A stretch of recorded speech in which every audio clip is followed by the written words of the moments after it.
Hello everyone, welcome back to my channel. Today I'll be showing you how to customize safety jacket with heat press machine.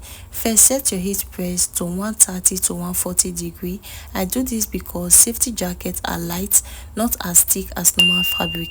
Next, set your time to 10 to 15 minutes.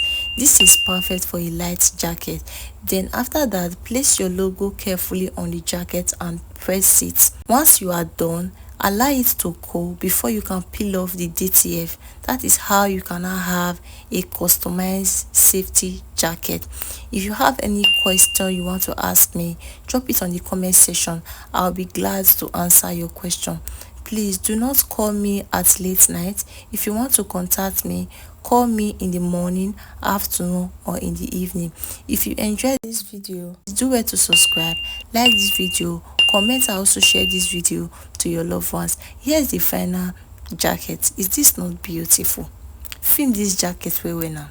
Film and well now. Is this not beautiful? If you want to customize your own jacket, you can send us a DM with the number showing on your screen. Please do well to follow me on all platforms. Gifted Creation Printing Hug. See you in my next video. Bye.